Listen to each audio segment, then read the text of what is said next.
Hi, Dr. John. Hi, Tessy. How are you? I'm wonderful. Thank you so much for your time. It's so great to be here. It's great to see you. It's so wonderful, really. It has been long now since Davos 2020. That is when I met you, Dr. John, and I must confess, it has been the most amazing, amazing meet and greet I ever experienced in my life. It was an interesting one, right? How we met through Shelley, right? Shelley Zollis at the Equality Lounge, right? Exactly, because of Shelley and Julian Hugh at the Equality Lounge. And it was really like from one second to the other, I saw you treat a person at a party. And I went straight up to you because I don't know what it was. I just knew you could help me. And I went up to you and I remember asking, "What are you doing?" So, for people to give a little bit of an introduction of what I have experienced so far with Dr. John, and then I let you talk because it's all about you today, is that Dr. John and I, when we met in Davos, obviously I had a huge burnout years ago from my divorce and a lot of anxieties and all of these emotions inside me still stuck. And, you know, once you have a burnout, and I'm sure you agree with me, Dr. John, it takes years to really digest everything, to get it out of your body, get it out of your system, and really, really work through it. It's not something you can plaster up with antidepressants or any medication.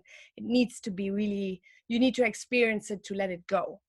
And so the experience I had very briefly is that you then very, very kindly came to our apartment in Davos and treated me there on your table. And the one thing I experienced, which was really something out of this world, and my partner Frank, and he saw it, was that my legs were shaking uncontrollably, literally for 15 to 20 minutes, which I have not ever experienced before or after. And it really released so much in my body that I was sick literally after for 2 weeks because it was really so intense for my body. But since Sounds super compelling to everyone.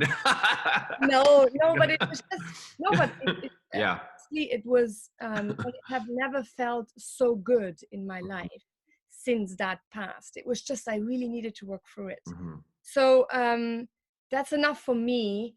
But please, Dr. John, tell me, you know, what are you actually? What am I talking about? What are you Mhm. doing? How did you get into it, and where can people see what you're doing when they're not in LA, for example? Um, well, thank you. Certainly, not everybody has an experience where they get wiped out for like 2 weeks, but sometimes the body definitely is purging. There are people that have quite a lot of emotion expressed, that maybe things that were held in their system, in their body, in their energy field from childhood experiences, or unintegrated, unresolved traumas they've gone through, or they've gone through even generational patterns, things that their parents have been exposed to, and different things along the lines of what happened in the past to family members, et cetera, can get carried basically in our field. And this is like the field of epigenetics looks at this. The body holds information. The body is information and energy. And so when I worked with you, and I started to connect to what was going on in your body, you were holding, like, your body was in a significant state of fight or flight, that had been in like a protective, vigilant state, and there was so much energy bound up in your body out of just trying to kind of navigate through a bunch of the challenges you had gone through, that when your brain and body started coordinating, and your whole system was like, hey, like, I don't need to hold on to this anymore, I can let this go. It came out in the form of a lot of motion for you. Your body was dissipating that energy through motion and shaking. For some people, they get, it can be a physical purging, movement, sounds, emotion comes out. Other people, it's just a pure sense of like, a resolution and relief. Things open up, consciousness expands, there's more energy flow, and you're no longer having to carry the information held somewhere in your body. You can just let it move through you and express. And the body recreates every several years, so you've got all new cells, all new tissues, So if you're holding a pattern and you're holding that energy from a long ago experience, you are going to you're going to recreate your body every few years. So why do we need to recreate the same pattern over and over? The intervention, in a way, is to help you unhook that pattern, disrupt that pattern, so you can create something new. And sometimes when it unhooks, and the process of that energy finally releasing, there's a big recognition of it through motion, through sound, like your body was shaking. I think actually we put you were your whole body was shaking, like teeth were chattering, the whole body was going through a process. Actually, there's a Porges and polyvagal theory is one approach, and there are different approaches where they actually kind of purposefully create the body to go into this like shaking dissipation, like an animal does after it's in fight or flight, and they sort of dissipate that energy. That's a way to move the energy so you're not holding it and holding on to it and carrying it forward. So you spontaneously went there, and then I think we kind of like moved you off the table, Frank and I, because I had to go, and put you in a little, like, covered you up, and then I think you were there for hours, right? I fell asleep. I literally, after that, not only, well, I was just so, I had a real sense of peace and relief. But I was very weak. And I was just literally, we put a mattress on the floor by the heater because it was Davos and it was freezing outside. And I literally fell asleep for a few hours, which was wonderful because I woke up, and for the first time since years, I did not have that sensation of tinglingness in my legs, like that restlessness, which is really, for me, it was a huge relief. And from there, it just all became better. And the restlessness, it was associated with kind of an anxiousness, right? So that feeling of, and so many people that are feeling anxious, they're feeling overwhelmed. They, especially right now in the world, there's a lot of uncertainty. There's a lot of still just kind of concern about everything from finances to how am I gonna sort of go forward? What's gonna happen in the world? Am I gonna, for some people, it's am I gonna like get sick, or is a loved one gonna get sick? But for most people, I think it's more about like, how am I gonna navigate this new territory? What's gonna happen? And so that sort of vigilance that the body's in, and that fight flight, like I gotta hold it all together, that is a contraction. That is a response to a stress, a situation that most people kind of contract and hold and bind energy up and drop to a lower consciousness, which is just survival. And what needs to happen, for us to be able to move forward and make progress and create and go forward into like what's next in an empowered way, is that we have to have enough energy free in our bodies, and also enough flow and enough awareness, and for our consciousness to be at an expanded enough place that we can actually see the possibilities for the future, rather than still be reacting to what's happening or what appears to be happening or what might be happening. So in a way, when we did the session with you, we were releasing a pattern of reaction to the past, allowing things to free and open up. And for you, a lot had to purge out and release, but it resets the system so that now you can draw in more of what's coming, and you can create and push out into the world, or allow out into the world what you're really here for, really. That's beautiful. No, I'm really grateful. Thank you so much. And well, we will be doing a lot of things in the future, that's for sure. But talking about you then a little bit more, if I can. So you just released a new show. Tell us about that. So at the end of February, it was like right after Davos, a few days after Davos, what's called the Goop Lab on Netflix came out, and that is with Gwyneth Paltrow. It came out to a lot of like controversy, because it's like, here are these people on there, Wim Hof is on there working with breath, and I'm on there. There's someone else working with psychedelics. There's another person working with female sexuality. So it was a very, kind of controversial show, but really, really well done, beautifully filmed. And there's an episode on there. On the 5th episode is on Goop Labs is an episode with me doing energy work with people, and I'm working off the body. So I'm like 3, 4, feet off the body or more, and you see the body, like you explained that your body was shaking, you can see in that video, you can see one of the women on the table is shaking and vibrating. Julianne Hough is in there, and she's doing this wave of energy as you can see her whole body moving, and she's making sounds and expressing. And Gwyneth is in there. I'm working on her, and she's having this experience. People are shaking and vibrating and moving and expressing, and people are going, WTF, what is going on here?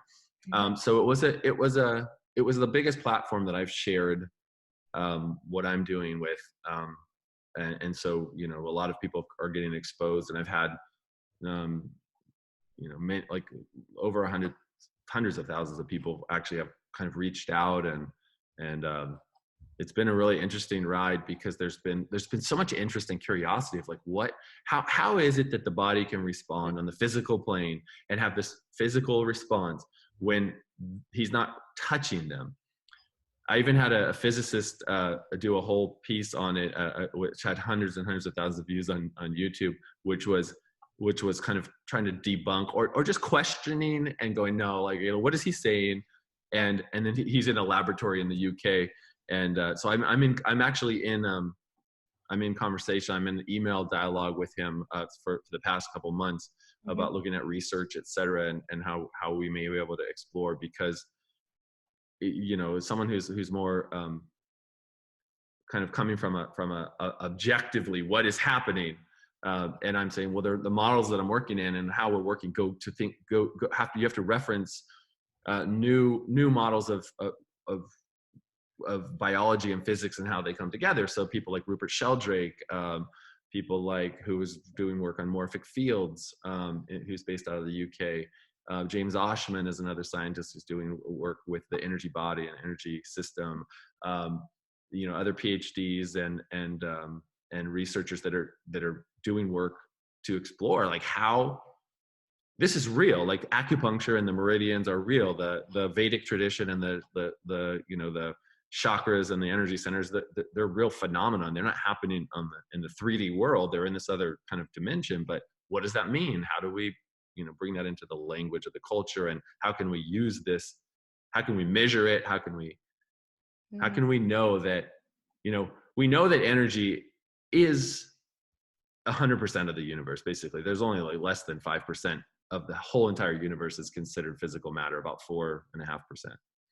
So subatomically, that's all energy too. So if everything is energy, then why are we getting all upset, you know, about this? How can energy work be doing something? Because everything is energy work. But subtle, meaning like not happening because of a physical interaction with a physical object pushing something from point A to point B, but rather influencing or working with the fields. These are known as morphic fields, or the biofield by Dr. Beverly Rubik coined that. The biofield is the energy field around the body. The energy fields are real. I mean, you can measure them electromagnetically. You can use instrumentation. Magnometers, sensitive instruments can measure the field of the heart, for example, a few feet off the body. So this is real. So the question now becomes, for me, it's like, if we can influence change in the physical world with much more subtle approaches without having to go in and try to like manipulate something from in the physical, but we can actually interact with and shift the field that is organizing and shaping what's going to happen. In physics, there's different names for it, but like they call it the strange attractor, or it's a foundation of chaos theory, where one little, it's also called the butterfly effect, where one little input of force into a system can create a huge change in the entire system. This is like the butterfly flaps its wings in Japan, creates a tornado in the US. That is a fact of life. That is how the world actually works. So if I can put like a tiny amount of force, input, and focus and attention into a part of the system, one little point, someone's life could totally change. Their whole physiology and biology can change. And this is based on principles of science. This is not some just woo-woo out there thing. You want to find where is someone most receptive? How can I give them the most critical input right now in this place that's the most open and receptive, that can create the biggest global change? And if I can do that, then I give them an opportunity to self-assess, be more aware, organize their system in a different way, and release what doesn't need to be released out into the environment, through energy, through heat, through movement, through emotion, through expression. And then there's more availability to draw in what you need. And so that's life, like, right? So giving and receiving of, you're drawing energy in, you're letting energy come out, and how efficiently and effectively you do that really determines the quality of your life and determines your impact. You know, that is like I said, the butterfly effect is like the impact of one person can be, you know, you think of someone like Mahatma Gandhi, you think of someone, you think of people that had a massive impact, one person, but because it's nonlinear, the effects can be global. And we're kind of seeing that with COVID right now. We're seeing this little tiny virus, you know, and just infected a handful of people in Wuhan, China, and then it kind of spread. And now this, like, the whole entire world is like, the whole economic system, everything is completely altered because of one little input somewhere. This one little virus jumped from this to that, or whatever, however that happened. And now we're seeing a global effect. And this is like, so to me, this means we all have the ability to make a global impact in some way, shape, or form. Maybe so far reaching we'll never even know, because we maybe by the time we expire, we'll have made impacts on people that we don't really know what will happen generations from now. So, you know, it inspires me and to keep doing what I'm doing is like help people live their highest and best, most aware, most energized life, so that they can impact the world in a way that really makes a difference. Wow. Well, it's just incredible. I could listen to you forever. We have already passed all of the time. Oh, crap. Yeah, I had so many other questions, but we can always do another Zoom o'clock, and people can definitely find you online. But just in 30 seconds, maybe, in times of lockdown, and you mentioned COVID-19, what do you want to share with the world? I mean, you make a difference in every action and every thought and every way that you show up, and it makes a difference to go for what it is that your dream as possible, and create what it is that you're here to create. Whatever that is, go for it, and you'll never know how far-reaching those effects will be. So you're important and critical in this juncture, especially. So do it now. Wow, that's beautiful. Thank you so much, Dr. John. Thank you, Tessy. Thank you, and have a good rest of the day. Bye. Bye.